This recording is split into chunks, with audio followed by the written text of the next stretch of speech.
CBSE class 12 chemistry, हमारा chapter है amines. हम केमिकल रिएक्शंस पढ़ रहे हैं एमीन्स के। अगला क्वेश्चन है question number 47, right the main product. तो आपके पास ये 3 पार्ट है, 3 मार्क्स का क्वेश्चन है। ऑल इंडिया 2013 में पूछा गया था। एक बार आप इस क्वेश्चन को ट्राई करिए, फिर हम लोग आगे बढ़ते हैं। पहला हमारे पास क्या है, तो 1 डिग्री अमीन है HNO2, nitrous acid 0 degree Celsius, ठीक है। तो इथाइल अल्कोहल ये हमने किया, अल्कोहल बनाते। देखिए यहाँ गलती हो गई थी तो मैंने एक बार में काट दिया है ना, तो आप ऐसे कर दीजिएगा और कोशिश करिएगा इतना कंसंट्रेशन रहे लिखते वक्त, ठीक है, कि आप गलती ना करें। अगला क्या है हमारा, तो ये हमारे पास क्या है, हिंसबर्ग रिएजेंट, जो हिंसबर्ग रिएक्शन होता है। तो उसमें हमारा क्या बनेगा, तो यहाँ पर 2 है, ठीक है, 1 डिग्री है, तो 1 हाइड्रोजन ही बचेगा इसके संग। फिर ये सॉल्युबल इन अल्कली होता है, जो टेस्ट होता है हिंसबर्ग रिएजेंट का। तो एन इथाइल बेंजील सल्फोनामाइड, इसका नाम आप याद रख सकते हैं इन सब का, है ना। रिवीजन करिएगा, बार बार एनसीईआरटी बुक पढ़िएगा, अपने नोट्स पढ़िएगा, बस इतने में आपको अच्छे से एक बेसिक आइडिया हो जाएगा। फिर जब आपको पूरा बेसिक हो जाए केमिस्ट्री का, मतलब ऑर्गेनिक का, फिर आप अच्छे से फिर ज़्यादा से ज़्यादा क्वेश्चंस कर सकते हैं। इसी तरह आप इनऑर्गेनिक और फिजिकल में आगे बढ़ सकते हैं। फिर तीसरा हमारा क्या है, तो ये हमारा अनिलीन है, ठीक है। फिर ये है, तो इसमें क्या हो जाएगा, इसमें आपका एसाइल है, ठीक है। तो ये आपका COCH3 है ना। अगर आपको ध्यान होगा तो फ्रीडल क्राफ्ट में भी ऐसे ही होता था।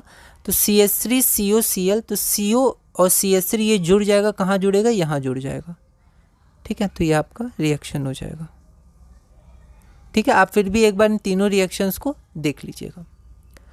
अगला है हमारा question number 48, how will you bring about the following conversion. तो पहला है मिथाइल अमीन इंटू आयोडोमीथेन, दूसरा है क्लोरोबेंजीन इंटू पैरा क्लोरो अनिलीन, है ना। कन्वर्जन्स बहुत इंपॉर्टेंट है।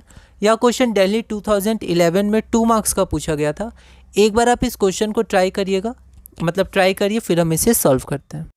इसमें आप ध्यान रखिएगा कि फ्रीडल क्राफ्ट रिएक्शन एनिलीन नहीं देता है, ठीक है। तो यहाँ पर ये फ्रीडल क्राफ्ट जैसा है, लेकिन ये फ्रीडल क्राफ्ट नहीं होगा, क्योंकि एनिलीन फ्रीडल क्राफ्ट नहीं देता है। हमने देखा था वो AlCl3 के संग रिएक्ट करके इनसॉल्युबल सॉल्ट बना देता है ना।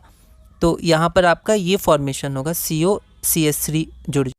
तो ये जो आपका प्रोडक्ट बनेगा, इस प्रोडक्ट को एसीटनिलाइड भी कहते हैं। तो एसीटनिलाइड बन जाएगा आपका, तो इसको आप ध्यान रख सकते हैं, ठीक है। इसको हम लोग देखते हैं मिथाइल अमीन से आयोडोमीथेन, है ना। तो मिथाइल अमीन हो गया, उसके बाद हम HNO2 नाइट्रस एसिड के संग रिएक्ट करवाएंगे तो OH बन जाएगा।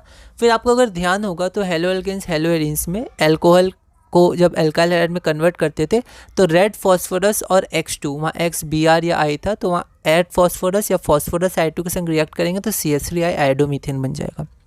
अगला है क्लोरोबेंजीन से हमारा पैरा क्लोरो एनिलीन, ठीक है। तो यहाँ देखिए एनिलीन नीचे लिखा हुआ है, कोई दिक्कत नहीं है, फिर भी ये पैरा पे आएगा, पैरा क्लोरो एनिलीन, है ना।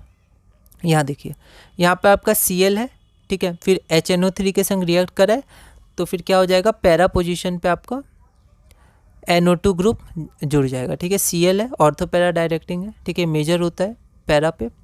उसके बाद हमको NH2 चाहिए, तो NO2 से एसेंस HCl या फिर H2PD H2HNI या फिर FeHCl, इन सब के संग रिएक्ट करवाएंगे तो आपका पैरा पोजीशन पे ये जुड़ जाएगा। पर नाम हम लोग, नाम वही होगा, इसको अगर हम लोग बेस कंपाउंड माने एनिलीन, क्योंकि क्वेश्चन में यही था, तो क्लोरोपैरा पे चला जाएगा, कोई दिक्कत नहीं है ना।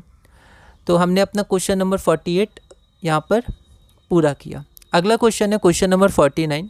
यह क्वेश्चन दिल्ली 2010 में 1 मार्क का पूछा गया था। Why electrophilic substitution takes place more readily in aromatic amines than benzene, ठीक है। तो इस क्वेश्चन को एक बार आप ट्राई करिएगा, अगली वीडियो में हम इसे सॉल्व करेंगे।